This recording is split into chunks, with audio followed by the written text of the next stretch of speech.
I don't remember what the priest said over my father's grave. I remember the weight of an envelope in my hand, legal-sized, cream-colored, folded once down the middle, and my mother-in-law's fingers on my elbow, steadying me as I might fall. People said things to me that whole afternoon. I nodded. I shook hands. I don't know what any of it sounded like anymore. All I remember with any real clarity is the paper against my palm, and understanding, before I'd read a single word inside it, that my wife had chosen that exact day, on purpose. My name is Daniel Voss. I was 54 that October, living in Cedar Rapids, Iowa, in the same two-story house I'd bought with my wife, Rachel, 19 years earlier. I ran Voss & Sons, a commercial roofing company my grandfather started, and my father, Walter, spent 46 years turning into something real. I wasn't a dramatic man. I balanced ledgers for a living, showed up early, kept my word, and assumed, foolishly, I understand now, that the people closest to me operated the same way I did. My father had died 6 days before that funeral, after a slow decline that had swallowed most of the year. I thought grief was going to be the hardest thing I faced that season. I was wrong. What happened at his funeral reception ended up teaching me more about my marriage than 19 years of living inside it ever had. Voss & Sons wasn't just a business. It was the thing my father built to prove something to his own father, who told him roofing was a young man's trade and he'd be broke and back home by 50. Walter founded the company in 1978 with a used flatbed truck and a line of credit he paid off in under 4 years. By the time he handed me the day-to-day operations in 2011, the company was doing commercial work across 3 counties, and an appraiser had valued it, the year before his death, at just over $2.4 million.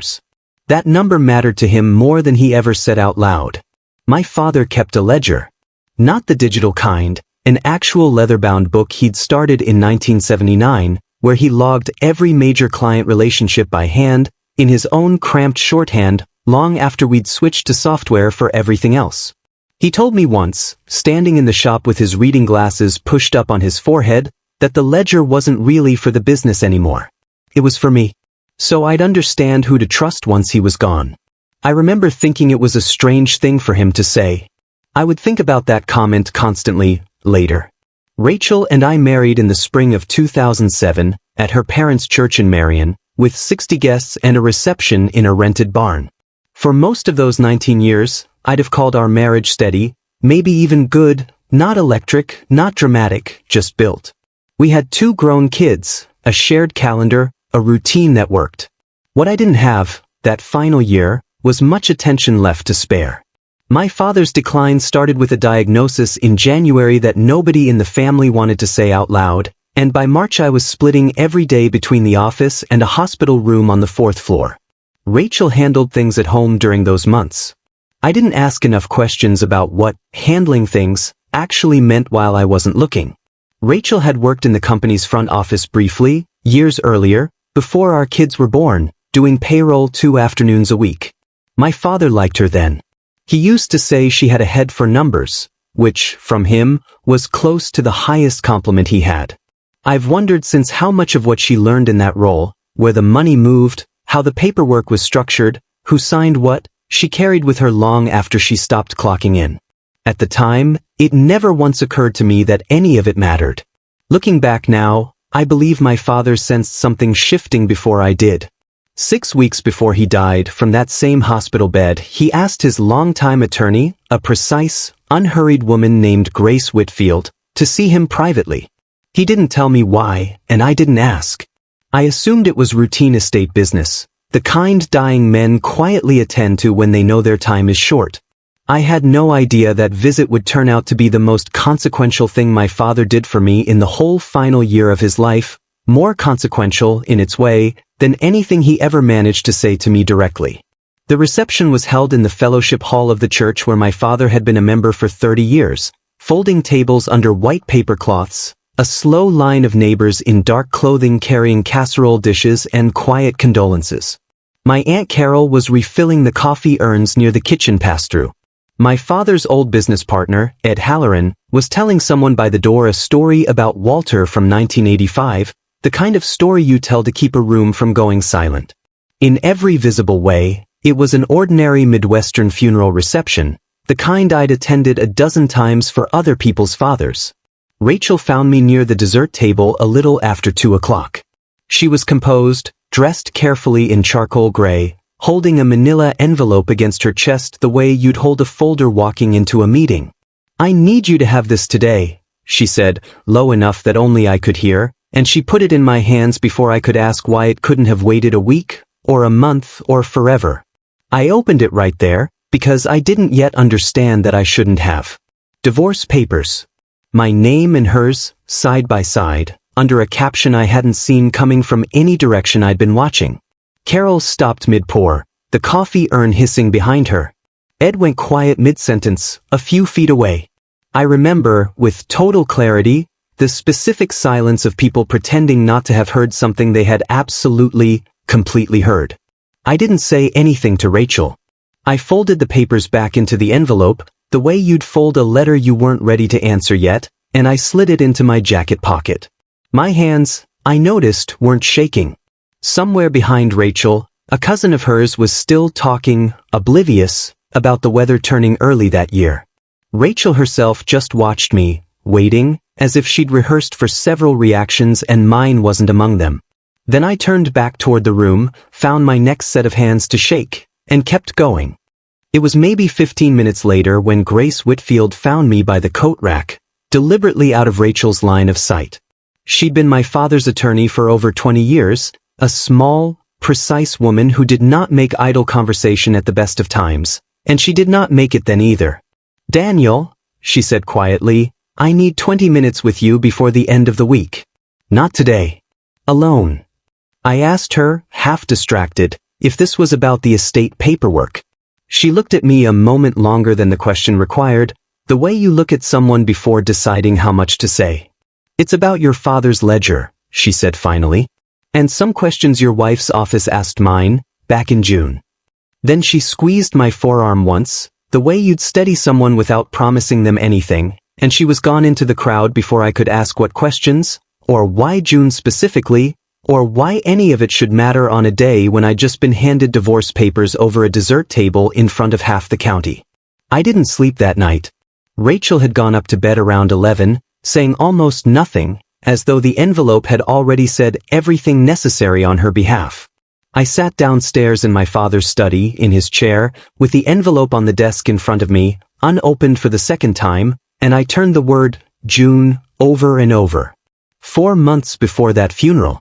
4 months before my father's decline had turned, almost overnight, into his final weeks. I thought about calling Marcus. I thought about waking Rachel and simply asking her directly what Grace had meant. I did neither. Some instinct, quieter and steadier than the grief and the anger both, told me to wait, to let Grace say what she needed to say on her own timeline instead of forcing it early out of impatience. I didn't yet know what Rachel had asked Grace's office, or why she'd asked it, or what my father had quietly done in response before he died. But sitting there in the dark, surrounded by 46 years of his careful handwriting on the shelves around me, I understood, with a certainty I couldn't fully explain, that the timing wasn't coincidence. Something larger than the papers in my jacket pocket was already in motion, and I was only just now catching up to it. In the weeks that followed, I found myself replaying the whole year the way you replay a movie once you already know the ending, watching for what you missed the first time through.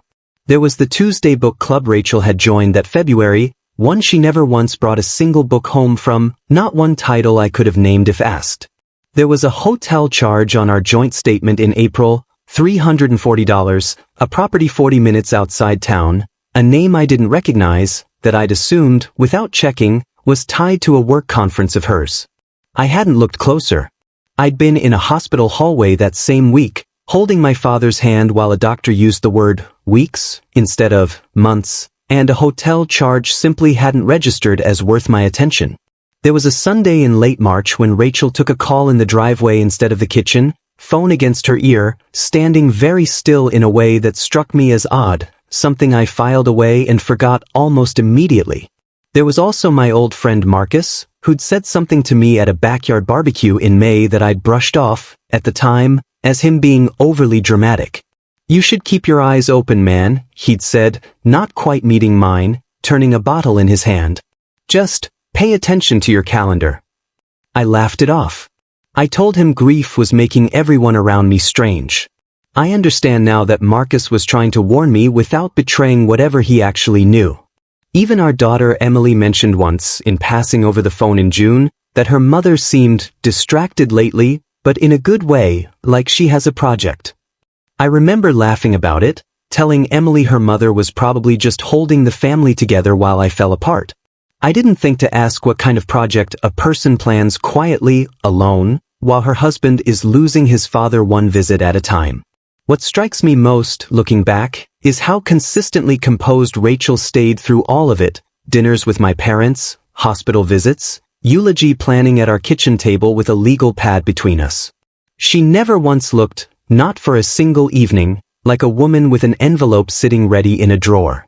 I was the one falling apart in slow motion, exhausted and grieving in real time, forgetting appointments, losing track of days. She was steady the entire way through, and I mistook that steadiness for strength, instead of recognizing it for what it actually was. Preparation. I met with Grace Whitfield in her office 9 days after the funeral, a legal pad already covered in her small, careful handwriting waiting on the desk between us. She didn't waste time on preamble.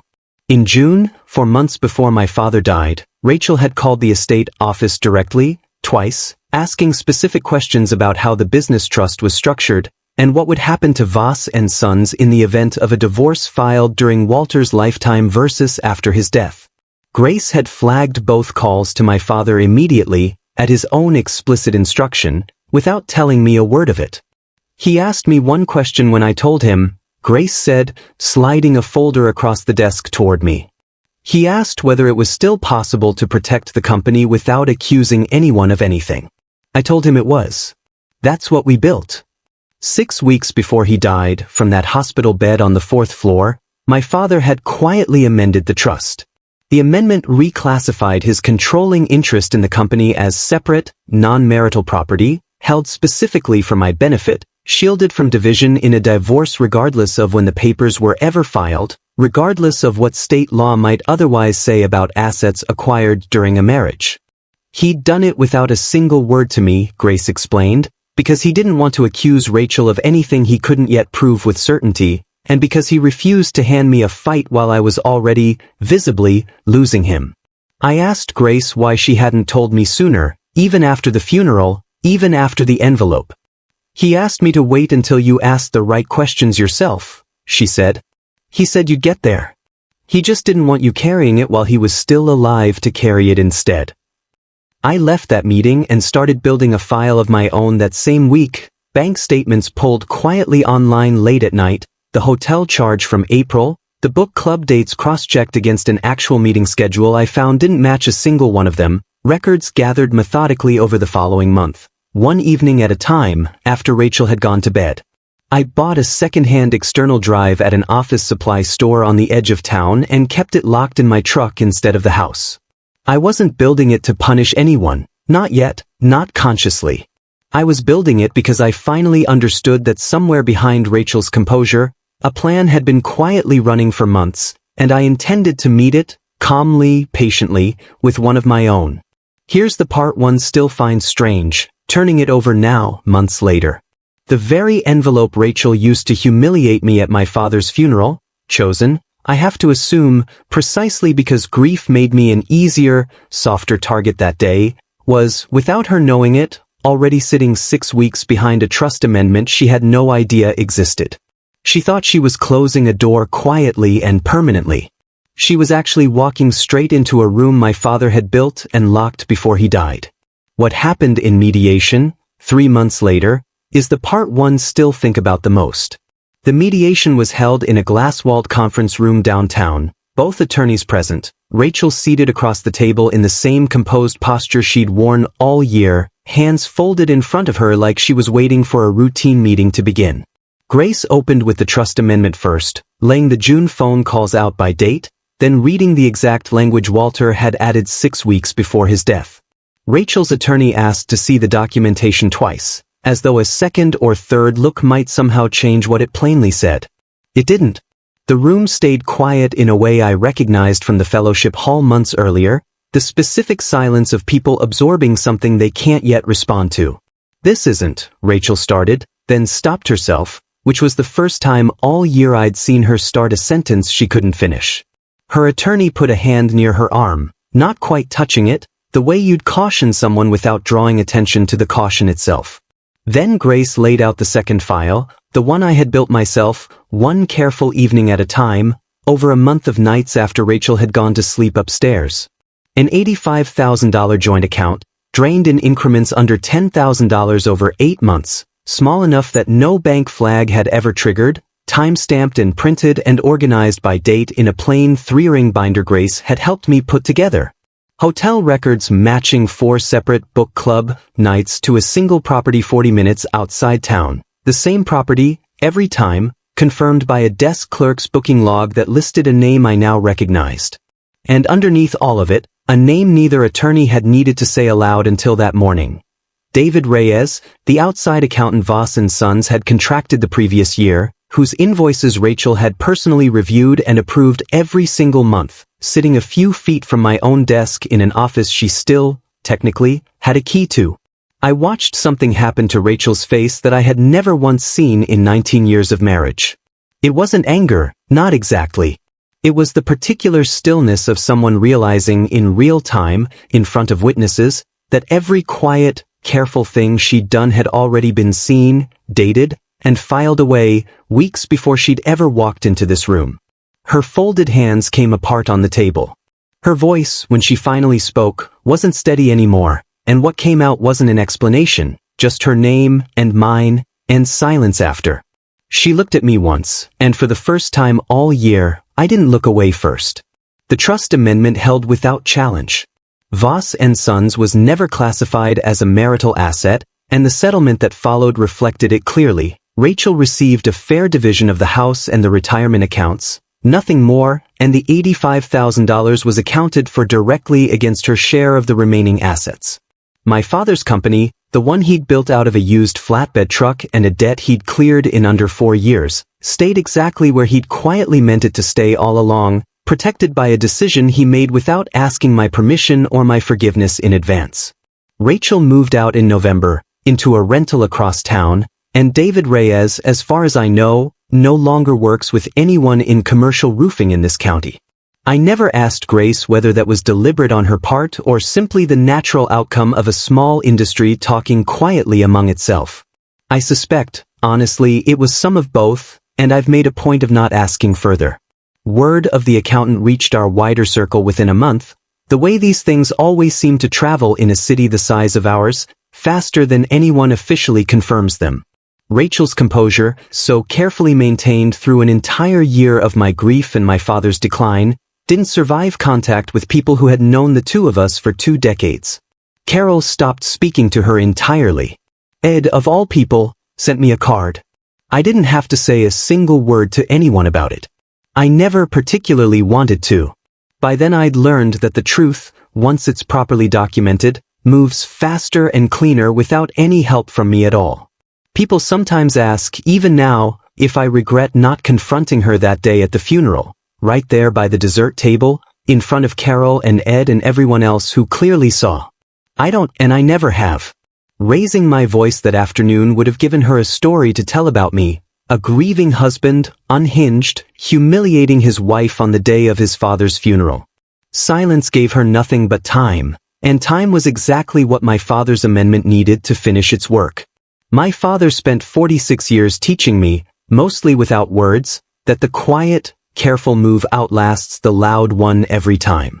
He proved it one final time from a hospital bed, 6 weeks before he died, without ever once raising his voice to anyone in that room. That same envelope still sits in his old desk drawer, empty now, folded exactly the way I found it that afternoon, right beside the leather ledger he kept for me all those years, the one that turned out, in the end, to be about far more than clients.